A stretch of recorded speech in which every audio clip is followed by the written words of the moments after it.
ಎಲ್ಲರಿಗೂ ನಮಸ್ಕಾರ. ನಾನು ಕಿಚನ್ ಬೈ ಸಾಧನಾ, ಸ್ವಾಗತ. ಈಗ ನಾನೊಂದು 5-10 ನಿಮಿಷ ನಿಮ್ಮೆಲ್ಲರಿಗೆ ನನ್ನ ಮನಸ್ಸಲ್ಲಿರೋದನ್ನ ತಿಳಿಪಡಿಸ್ಬೇಕು ಅಂದ್ಕೊಂಡಿದ್ದೀನಿ, ಹಂಚ್ಕೋಬೇಕು ಅಂದ್ಕೊಂಡಿದ್ದೀನಿ. ನನ್ನ ಮಾತುಗಳನ್ನ ಕೇಳಿ. ಯಾವುದು ವಿಷಯವಾಗಿ ಅಂತ ಅಂದರೆ, ಮೆಚೂರ್ಡ್ ಅಂದರೆ ಪುಷ್ಪವತಿ ಆದಾಗ, ಮೈನೆದ್ದಾಗ, ವಯಸ್ಸಿಗೆ ಬಂದಾಗ ಯಾವುದಾದ್ರೂ ಒಂದೇನೆ. ಹಾಗಾಗಿ ಪುಷ್ಪವತಿ ಆದಾಗ ಮಕ್ಕಳನ್ನ ಹೇಗೆ ಮಾತಾಡಿಸ್ಬೇಕು, ಅವ್ರನ್ನ ಹೇಗೆ ಹೇಳಬೇಕು, ತಿಳುವಳಿಕೆ ಅನ್ನೋ ವಿಷಯವಾಗಿ ನಾನು 2 ಮಾತು ಹೇಳ್ತೀನಿ. ಆಮೇಲೆ ಅದನ್ನ ಹೇಗೆ ಮಾಡಬೇಕು ಅನ್ನೋದು ಒಂದು ವಿಷಯವಾಗಿ ನಿಮ್ಮ ಹತ್ರ ಹಂಚ್ಕೊಳ್ತಾ ಇದ್ದೀನಿ. ಮಗುಗೆ 11 ವರ್ಷ ತುಂಬಿದ್ರೇನೆ 12ರಿಂದ 14 ವರ್ಷದಲ್ಲಿ ಎಲ್ಲ ಮಕ್ಕಳು ಮೆಚೂರ್ಡ್ ಆಗೇ ಆಗ್ತಾರೆ. ಈಗಂತೂ ಇನ್ನೂ ಒಂದು 6 ತಿಂಗಳು ಜಲ್ದಿನೇ ಆಗ್ತಾ ಇದ್ದಾರೆ, ಅದು ಬೇರೆ ಮಾತು. ಮಗು ಆದಾಗ ನಾವು ಮುಟ್ಕೋಬೇಡ ಅಂತ ಹೇಳ್ತೀವಿ. ಮುಟ್ಕೋಬೇಡ ಅಂದ್ರೆ ಅವ್ರಿಗೇನೋ ಅಯ್ಯೋ ನಾನು ಯಾಕೆ ಮುಟ್ಕೋಬಾರ್ದು, ನನಗೇನಾಗಿದೆ ಅಂತ ಏನೋ ಭೂತಾಕಾರವಾಗಿ ಅವ್ರಿಗೆ ಮನ್ಸಿಗನ್ಸುತ್ತೆ.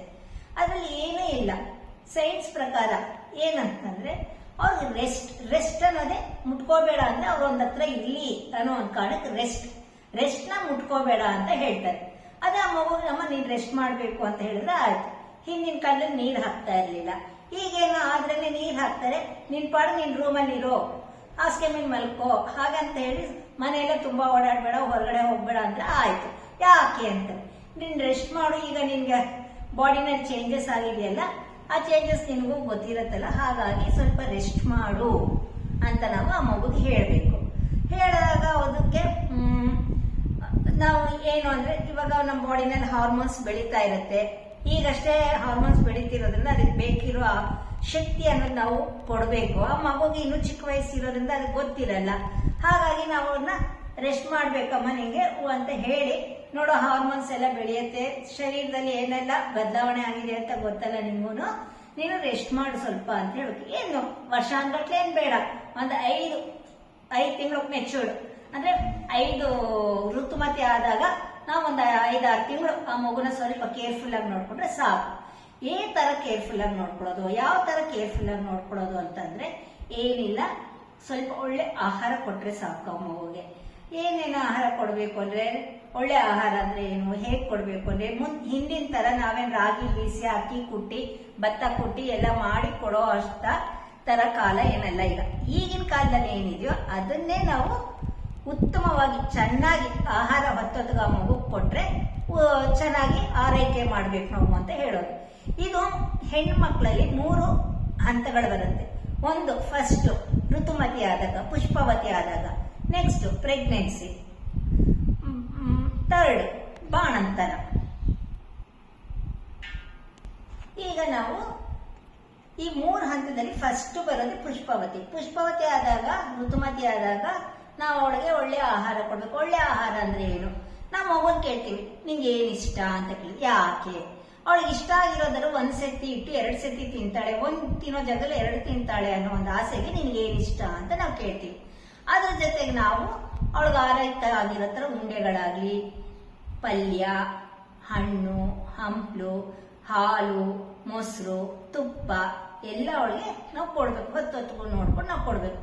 ಹಾಗಾಗಿ ರೆಸ್ಟ್ ಮಾಡಿದ್ರೆ ಮನೆಯಲ್ಲಿದ್ರೆ ಇದೆಲ್ಲ ನಾವು ಪೌಷ್ಟಿಕವಾಗಿರೋ ಆಹಾರ ಕೊಡಬಹುದು ಅಂದ್ಬಿಟ್ಟು ಅವಳನ್ನ ಹೊರಗಡೆ ಹೋಗ್ಬೇಡ, ಹೊರಗಡೆ ಕರ್ಕೊಂಡು ಹೋಗೋದೆಲ್ಲ ಮಾಡಲ್ಲ, ಅದೆಲ್ಲ ಮಾಡೋದಿಲ್ಲ.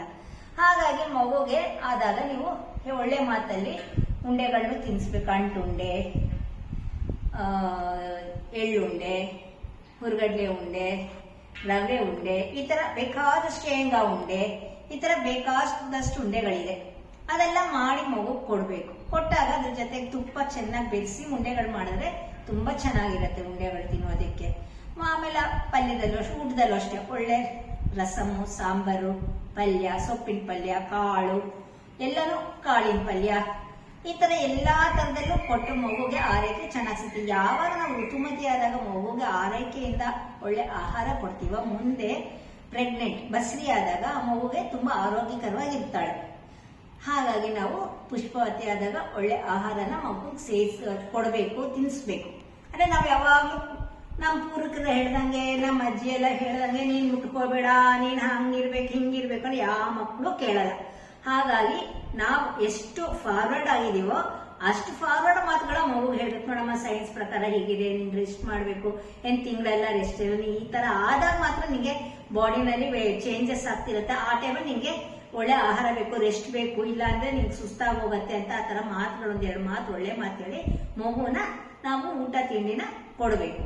ಆಮೇಲೆ ಈಗ ಋತುಮತಿ ಆದಾಗ ಎಲ್ಲರ ಮನೇಲೂ 5ನೇ ದಿನ ಆಗ್ಲಿ, 7ನೇ ದಿನ ಆಗ್ಲಿ, 9ನೇ ದಿನ ಆಗ್ಲಿ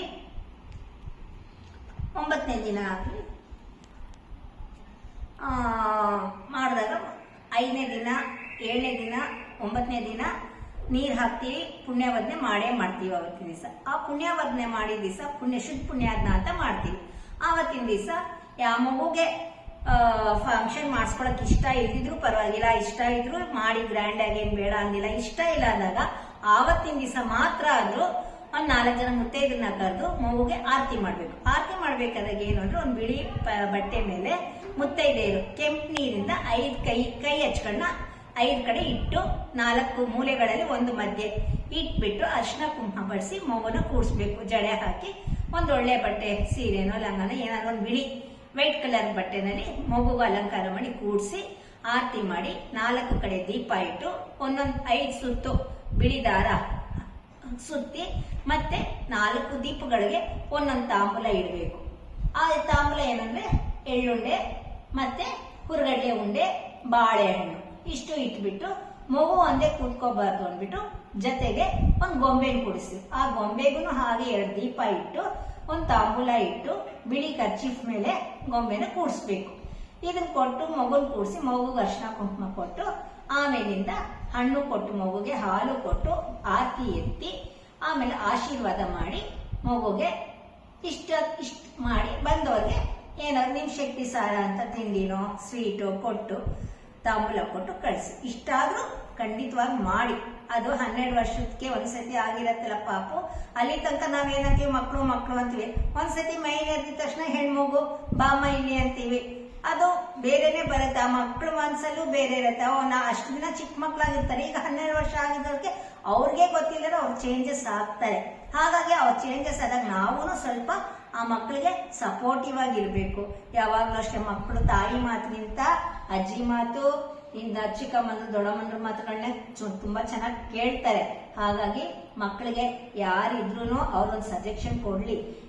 ಮಕ್ಕಳು ಎಲ್ಲಾರ ಹತ್ರ ನಗ್ನಗ್ತಾ ಮಾತಾಡ್ಕೊಂಡು ಓಡಾಡ್ಕೊಂಡಿದ್ರೆ ಅದಕ್ಕಿಂತ ನಮ್ಗೆ ಬೇರೆ ಭಾಗ್ಯ ಏನೂ ಇಲ್ಲ. ಇಷ್ಟು ಮಾತ್ರ ಹೇಳಿ ನಾನು ಹಂಚ್ಕೊಂಡಿದ್ದೀನಿ. ಇಷ್ಟು ಮಾತ್ರ ನಾನು ನಿಮ್ಗೆಲ್ಲ ಹೇಳ್ಬೇಕು ಅಂತ ಹಂಚ್ಕೊಂಡಿದ್ದೀನಿ. ನನ್ನ ಮಾತುಗಳು ಕೇಳಿದಕ್ಕೆ ತುಂಬಾ ಥ್ಯಾಂಕ್ ಯು. ಎಲ್ಲರಿಗೂ ನಮಸ್ಕಾರ. ನಾನಿ ಕಿಚನ್ ಬೈ ಸಾಧನ.